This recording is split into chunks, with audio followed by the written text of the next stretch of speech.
The final half hour of the Gary Sutton Show on a Monday. Brian just said it was going by real fast this morning. You think it was going real fast, Brian? Brian's over there. I woke him up. Brian's always wide awake. Brian Dean at the controls here on the Gary Sutton Show. Derryck Green is with us here this morning. He's from Project 21 Black Leadership Network, and he's been with us before. Good morning, Derryck. Welcome back to the show. Thank you. Good morning to you as well. Great to have you on the show. I wanted to talk a little bit about some of the April job numbers. I know we're into May now, 12 days, but one of the things that we're looking at here, I think, as Americans, Derryck, is trying to figure out the whole picture. What was that? The whole truth and nothing but the truth. We're trying to get the whole picture, and we seem like we keep on getting little snippets and kind of like pieces of mosaic with other pieces left out. And your thoughts about the April numbers as you look at them? Well, I see the April numbers continuing in the same direction that they've been going, and I see that the same message, the administration is giving the same message that it's continued to give for the past several years, in that it's only really concentrating on two numbers, the unemployment rate and number of jobs that are created. So this past month, the unemployment rate dropped to 6.3%, and many news outlets were celebrating this particular fact, and the fact that the economy created over almost 300,000 jobs.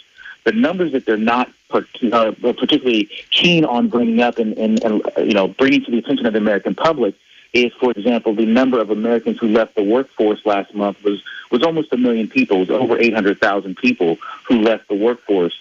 We had almost 5 million jobless women last month as well. And then when you tack those things on with a number of other factors, but the fact that the economy in the first quarter grew 0.1%, you see that the economy isn't really doing what we need it to be doing to not only regain the jobs that we lost during the recession, but to keep up with population growth and to expand the economy to increase, our domestic situation. So these are the type of numbers that people have to really pay attention to when the administration is touting the success of the lowering the unemployment rate. One of the things that's interesting to me, Derryck, and this goes for all administrations, but there are different kinds of unemployment rates, and they always use the one that seems to best, put the numbers or tilt the numbers in their favor. And Republicans, Democrats alike have done that. And yet it seems to me that the U6 rate is the one that we ought to be looking at, right? There's a U1 to U6. U1, persons unemployed 15 weeks or longer as a percent of the civilian labor force, all the way up to U6. Total unemployed plus all marginally attached workers plus total unemployed part-time for economic reasons as a percent of the civilian labor force plus all marginally attached workers. That seems to me to be kind of more in the right direction. Anything that gives us the full picture would then give us more criteria that we could use to maybe make the unemployment rate smaller. That's right, and again, that goes to I think messaging by the administration. And again, it's not just this administration who's guilty of doctoring a message that's going to suit its political purposes. All of the administrations do it, but this particular administration has been keen and seems to have shown a propensity to be a little bit deceptive in relaying information to the American people on a large number of issues. So I think you're right. This gives us a more accurate indication of the lack of the health of the economy, with the U6 rate being at 12.3%. Now, if we take that, again, that 12.3%, which is the U6 unemployment rate, and look at let's say, for example, the labor force participation rate, that rate is at 62.8%, which is the third time it's gotten that low under this president. Those two numbers should be very, very concerning to the American people, that more and more people are just choosing to sit on the sidelines and not go out and actively look for work because they're just not confident that they're going to find the type of work that they need. And what's interesting about that number you mentioned, Derryck, is 62.8% of working age people who could be out there doing something. That's not 62.8% of the population. That's 62.8% of working age people. Am I correct on that? That's correct. So now you're looking at, okay, so 2/3 of the country is working to take care of, 100% of what could be the working people out there right now. And so when we say, well, there's a lot of jobs that Americans won't do and so forth, guess what?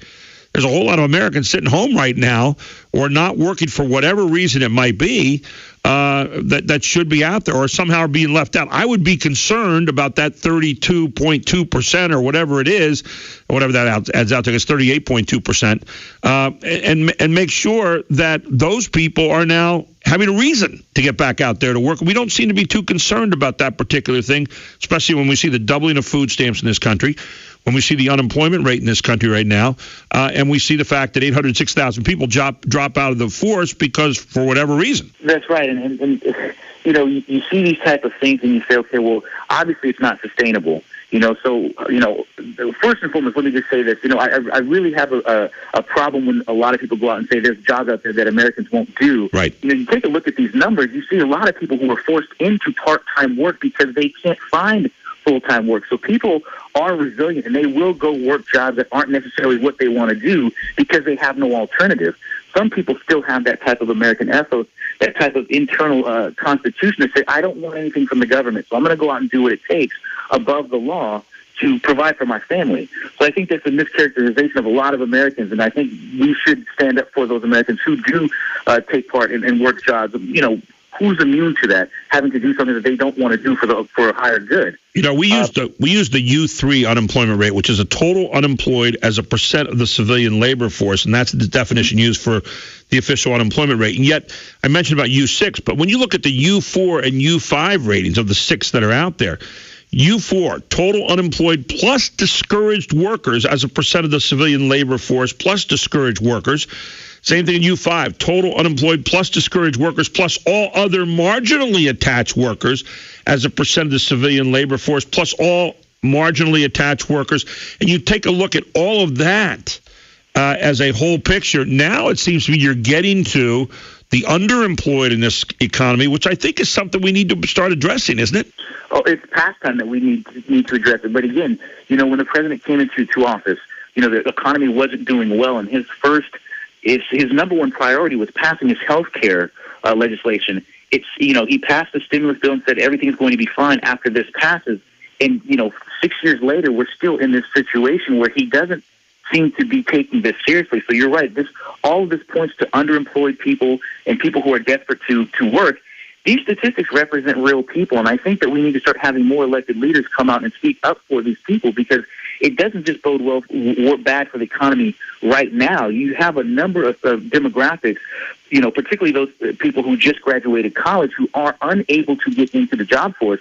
That's bad now and bad for the future. So whether we get another administration that's going to be more employee-friendly, we still have to create these jobs and get these people into the workforce to be productive so they can start contributing. And until we do that, it's going to be more gray skies ahead. And again, more people are walking across those college stages in January and May and getting ready to head into the workforce that, depending on what you're looking for, may not be all that happy. Let's take a caller right here, Derek. We've got Joe in Dover.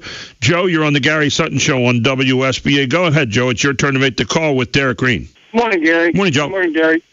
I just returned from a college campus over the weekend where I had a granddaughter get her master's degree in speech pathology. We were real proud of her. Congratulations. At the same time I was there was 85 individuals who probably worked very, very hard for their masters, and they mastered in library. They're going to be librarians. And I looked at my wife and I said, I must be missing a whole point of view. This is only one out of, 30-some state colleges that offer this degree. And I really feel for a lot of them, because I'll tell you what, a lot of them are going to get out with $70,000, $80,000. They're not going to get a job, or they're not going to get a job in the area of their expertise, and that's going to be a shame. The other thing you're talking about is with the unemployment situation, how many people do you think have left the job force, and how are those people eating, and how are those people surviving? First of all, what we do is we put them on unemployment, and then we extend their unemployment. A lot of them have used this Social Security disability deal. At one time, the only way you got Social Security disability is if you were permanently disabled, could not do any work, or you were going to be terminal within a year. Now everybody can get it. So now what have we done? We've thrown the amount of money that this country owes up into, 16, 17, 18 trillion. I can't even keep... 17 last check, on its way probably toward 18, but go ahead. But the other thing is, all these people are left the job force and are unemployed or underemployed or whatever. Do you think they're out there starving? Some of them are. But here's the big thing. They're using up all their assets, or a lot of their assets that they saved for years and years and years. And the other thing is, we've got a big, swelling, underground economy in this country, and we keep screaming about taxes going up. If we were receiving all the taxes, we'd have more money than we need. They've never approached this.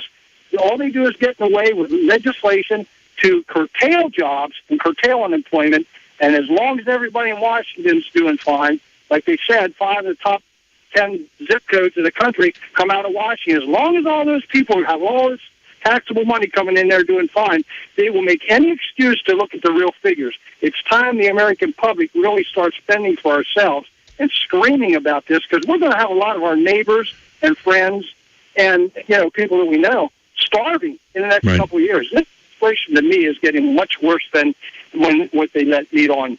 Joe, and then you got Obama on top of it. Right. Joe, thanks so much for calling in this morning. Derryck, your reaction to that call? He brings up a lot of good points. You look at the BLS that just released a report, I think it was last week, saying that 20% of American families, no one works. They are taking advantage of government entitlements, whether it's disability, whether it's food stamps, and that type of thing. But you look at the economy, you see that people aren't spending money, so they are using their resources. So they're just kind of doubling down and trying to support themselves as best as they can. And so these are the type of things that we should be paying attention to and speaking out. Just like Joe said, we need to start advocating for these people because, desperation breeds it motivates people to do a lot of things, and many times it might not be legal things. So I think we need to start advocating for these people to grow the economy and say, okay, we need to reduce regulations so people can get off the sidelines and start creating these businesses so we can employ more people to get more people back to work. But the administration's, central to the administration's ideology, I believe, and many people believe, is equality. Equality doesn't necessarily mean a higher standard of living. It means everybody may suffer at the same rate. Right. So I think we need to start addressing that and say, listen, this equality or this progressive ideology where it says everybody needs to be equal, it hasn't done what we need it to do. It hasn't done what America needs it to do. It might be fine for your ideology, but it doesn't suit the needs of millions and millions of Americans.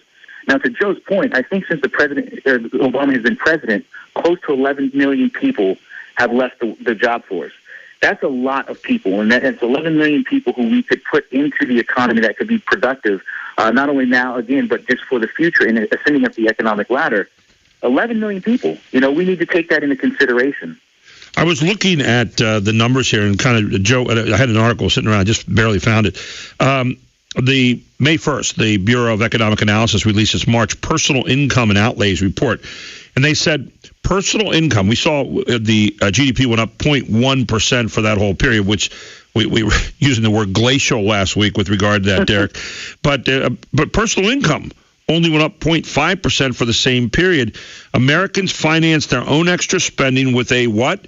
Drop in savings, which dropped to 3.8%, the lowest level since just before the 2008 crisis, with the exception of January 2013 at 3.6%. Contrary to the rhetoric coming from spending-obsessed economists and politicians, savings constitute the foundation upon which economic health rests. And so our savings are dwindling. We're digging into those things. Joe was right. That's where it's really heading right now. That's exactly it. And most people who are trying to save money, they're not gaining any interest, so they have to use that type of money now. So, again, these things don't happen in a silo. They're all connected. And part of the problem I think that many Americans are starting to see with common sense and data, that these economic policies that have been instituted for the country aren't working. The problem is we don't have anybody in Washington who's able to craft and create a message to communicate it to the American people. You hit something. To tell them why this isn't working, but not only why it's not working, what we can do to get it to work. We lack that. There's a glut of that in Washington, and until we find somebody who's creative enough and wants to do it, motivated enough to do that, we're just going to continue to suffer. And it pains me to see that because so many millions of Americans are suffering right now, and it doesn't seem like any help is on the way. Derryck, when we come back, I want you to tell us, okay, what are the things from your vantage point specifically that could be done to make things better? We're going to have about 5 minutes to close out here. Derryck Green's a member of Project 21 Black Leadership Network, our special guest here this morning as we evaluate in full the April numbers here on the Gary Sutton Show on WSBA. Welcome back to the Gary Sutton Show on WSBA. Our final few minutes here with Derryck Green of Project 21 Black Leadership Network. Really been an enjoyable half hour here, Derryck. Appreciate it. We talk about the government, and I hate to hear, not you, but we hear in general, it's negative all the time. But by the same token, I think when you analyze something, it's not necessarily negative. You're trying to find the very best way that our country operates. And obviously, we look right now and we say, geez, it's not moving as fast as it should be right now. Every other recovery we've had from recessions has always been much faster. And so you have to say, why this one? Why has this been such a slow recovery and seems to be kind of cobbling along very slowly? Couldn't we be doing something better? And what would that better thing be? That we could do something better. And part of the reason I think is, again, I think that the euphoria that surrounded the president and what he wanted to accomplish took the country by storm. And I think that we're slowly starting to come out of that. I would like to see some sort of economic policies. Well, first and foremost, I would like to see the people to speak to motivate the American people to say that this apathy is just skin deep. We still have the resiliency and ingenuity to make our economy strong. Right. I'd also like to see some sort of economic motivation, whether it's some sort of deferment or forbearance on people who start small businesses, who own small businesses, not having to worry about covering their employees with health care insurance for several years down the future, or tax benefits that would say we will reduce your taxes for every person that you hire. But the problem is that the supply and demand, there has to be a need for it. And until we can find those areas in our economy which actually need more productivity, we can motivate those people to go into those areas to hire and expand. Again, giving them the financial incentives to do so, to bring more and more people back to work. It was interesting. I was reading something the president said a few years ago. He said, what is a danger is that we say stay stuck in a new normal where unemployment rates stay high. People who have jobs see their incomes go up. Businesses make big profits, but they've learned to do more with less, and so they don't hire. To me, that it talks about a fundamental misunderstanding of the economy right here. And I don't care who the president would be, but that's a statement that he made. In other words, if people are learning how to do more with less, why are they learning how to do more with less? Because maybe more of their money is being taken for government need, and more of the regulations are being put onto them. And so they say, okay, as business always does in our country, they will adjust. And as we've seen with Obamacare, and again, that's maybe still the 500-pound elephant sitting in the room, Obamacare for corporate America, we still haven't seen that whole picture. Again, in trying to get the whole picture of what the economy looks like right now, that is a huge question mark that still lays out there. About 45 seconds. Final thoughts, Derryck. And that's, I guess, that uncertainty is what's preventing a lot of expansion. So until there's some certainty, we're going to continue in this path. And so, again, it's about getting those people, whether they're business leaders or elected representatives, to communicate this message clearly, to say this is part and parcel of an entire ideology that's stifling America, not only in the foreign theater, but domestically. And until we change our path, sincerely change our path to create more wealth rather than redistribute it, we're going to continue in the same path. And I tend to think you're going to create more wealth by not taking as much of it from people who earn it by their labor of their own hands. And I think that's something to be talked about again on another day. Derryck, that's fascinating discussion. Thank you so much for joining us this morning. Truly appreciate it. The pleasure was mine. Have a great day. Derryck Green, Project 21 Black Leadership Network, as we looked at the April numbers a little bit different way. A couple of final quotes today from Milton Friedman. We talked about the economy, and he said, the Great Depression, like most other periods of severe unemployment, was produced by government mismanagement rather than by any inherent instability of the private economy. In other words, we can still get it done. But then Dwight Eisenhower said, should any political party attempt to abolish Social Security, unemployment insurance, and eliminate labor laws and farm programs, you would not hear of that party again in our political history. And that may be the reality. Tomorrow on the Gary Sutton Show, Charlie Giroux will join us at 9:05 for his look at all things political. And then we have Ryan Fox in to take your financial pulse. And at 11:05 tomorrow, Beth Roberts against Seth Grove in a debate right here on the Gary Sutton Show for the 196th. We'll look forward to that here on WSBA. Have a great day, everyone. It's high noon.